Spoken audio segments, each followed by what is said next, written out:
What up, guys? The Bench Buddies are back with the Week 13 MLB Power Rankings.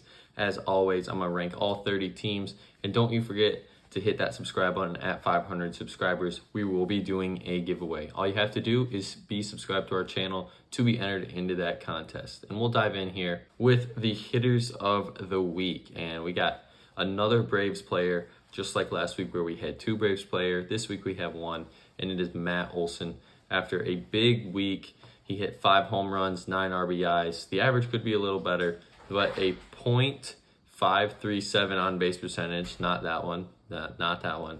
But he's hit he's hit 4 home runs in the last 3 games entering tonight's games Monday. And the Braves just are hot. They are a hot team. They hit the balls long and far. And when you got your power hitters up with Acuna, Olson, even Eddie Rosario, Michael Harris when they have their moments. And, there's a few other guys on that team, Sean Murphy, that can hit the ball far as well. This Braves team looks like it's the best they've had since the World Series they had a few years ago. Where you have Ketel Marte, who struggled at the beginning of the year, but has really found his groove in the last few months. Hitting .345 last week, 4 home runs, 12 RBIs, and he's hit a home run in the last 3 of his 4 games entering tonight's game as well. And the Diamondbacks are hot, leading that NL West, and it's a big part to their young core. The pitchers of the week, speaking of young, we got Eury Perez for Miami. He has came up from the minors and just absolutely dealt. Last week shows he had 12 innings in 2 starts, 18 strikeouts, 9 strikeouts in back-to-back starts for his career high. Got 1 win, 2 quality starts. You can't ask much more from this kid, and he's really put the rotation on his back since he got called up. And since that moment, this Marlins pitching staff has been much better. And then you flip it over to Joe Ryan, who's had a great year to this point, but last week solidified his great year. 9 innings, a complete game shutout versus Boston, only gave up 3 hits, averaged a strikeout an inning, and he just kept those hitters off balance. And he has been one of the best pitchers in baseball this year. Him and Sonny Gray have been a very scary 1-2 punch in which not many people saw coming. The dogs of the week are those Braves I was talking about earlier. They went 4-1 last week in only a 5-game sample. They swept Philly 2-0 and beat the hot Cincinnati Reds 2-1, who came into that series with a winning streak of 11 games, and they took it to them on the road. They scored 33 runs in those 5 games, and they also have a 6-game lead in the NL East over Miami, who has been exceeding expectations and has been playing really good baseball. And now we'll look at individual performance. You have Acuna. Obviously, he's 2nd in the league in average and 2nd in stolen bases. Olson's tied for 1st with Shohei for home runs in 25 and 2nd in the league in RBIs with 60, only 1 behind Shohei. And this team just absolutely mashes balls, as I said. They lead the league in home runs with 139, 2nd in league average with 271 average, and they're tied for 4th with pitcher strikeouts with 734. And this Braves team knows how to do it year in and year out. The pitching staff has been great, and they don't even have Max Fried. And you can thank Bryce Elder for that one. He has been great since his call-up. Once Max Fried went down, Bryce Elder had stepped in and pretty much been the ace for this team. The duds of the week for the 2nd week in a row are the Pittsburgh Pirates. They went 1-6 last week, just a little bit better than they did last week after 0-6. They're 1-12 in their last 13. They got swept at home in the 3-game series versus Chicago, and then Milwaukee, they went 1-3. And then they only scored 13 runs in 7 games, so it's not what you want to do, less than 2 runs a game.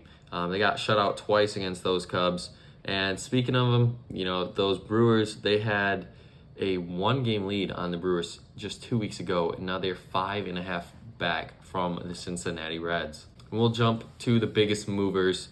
A lot of movement here. I think there's only 4 teams staying in place, where moving up 1 or 2 is very common in this week's video. But the Giants, Blue Jays, and Cubs benefit the most, where the Pirates, Phillies, and Angels take a big step back. 30 through 21 pretty much are the teams you expect to be here. Oakland back to last place. Kansas City 29th. Rockies and Nationals stay put there. And the Pirates are moving all the way down to 26 after their abysmal last 2 weeks. This team was almost a top 10 team 2 weeks ago, and here they are, just the fifth from worst in the power rankings. And, that's what happens when you go 1-12 in your last 13.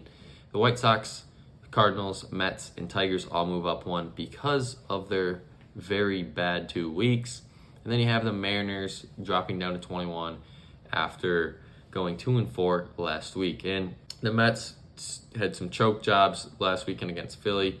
Cardinals just, ho-hum, playing some decent baseball, but is it too late? That's the big question for them. My Tigers need to figure it out quick. They play good, but they just aren't playing good enough to possibly catch up in that division race.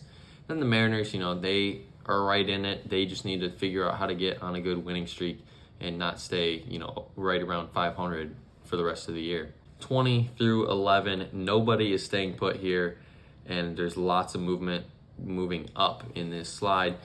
4 down, the other 6 moving up, and we'll start with the Guardians at 20 moving up after a 4-2 week. Padres moved down 3 after a 2-5 week, and this team next week will probably go 5-2. They're just very inconsistent this year. Cubs, Twins, and Brewers are all moving up as well after their good weeks. Cubs go 4-1, played in London, played great. And then the Twins and Brewers, these are teams that are going to be pretty much around 500 the whole year. Same with those Red Sox, throw them in there just because of that tough AL East. And the Phillies, well, this team looked like they started to turn it around, but they went 2-3 last week. And, I think Bryce Harper really hasn't officially got it going all the way, but when he officially figures it out and gets hot, then I think this Phillies team will take off, with all that talent around them. The Reds are still moving up after their 4-2 week, even after losing the series at home to Atlanta. They've won, I think 12 out of their last 14 games. So these Reds are looking to take the NL Central by storm and possibly start passing everyone as we get into almost July. And then the Angels are moving out of the top 10 after their 1-4 week. And then the Yankees just missed the top 10 after a good week last week, and they move up 3 spots. 10 through 1, you have movement here. The Astros move down 2 after a 500 week. The Blue Jays move in, and the Dodgers move into the top 10 after their very good weeks. And I think, you can put, I would say, the Dodgers all the way down to the Padres. You could interchange almost every one of those teams in these spots. And that's what makes this power ranking so hard for baseball this year. The Marlins and Diamondbacks just missed out on the top 5 after they had winning weeks, but it just wasn't good enough compared to the Giants. And the Giants did beat the Diamondbacks 2 out of 3 last week, and that's why I put them above the Diamondbacks at 5. Orioles stay put after a 3-2 week in 5 games. The Rangers move down 1, and the Braves move up 1, and I strictly did that because, they go on the road, beat Cincinnati, the hottest team in baseball, and, obviously record-wise, they're 3 games better, but the Rangers were playing some really good baseball, and I think the Braves proved to me that they are playing better baseball right now than the Rangers. And then at 1, hanging on by a thread, are the Tampa Bay Rays. This team has fallen back down to earth after their insane start to the year. They're playing 500 baseball in, I think, the last 2-3 weeks.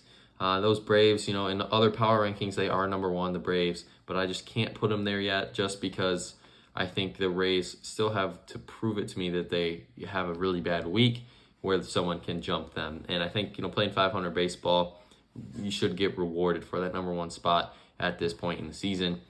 And that's going to be it for the video this week. Make sure you guys come back next week to see where your favorite team ranks, as we'll talk about the best players and where the teams stack up as we almost enter the All-Star break. But until the next time, the Bench Buddies are out.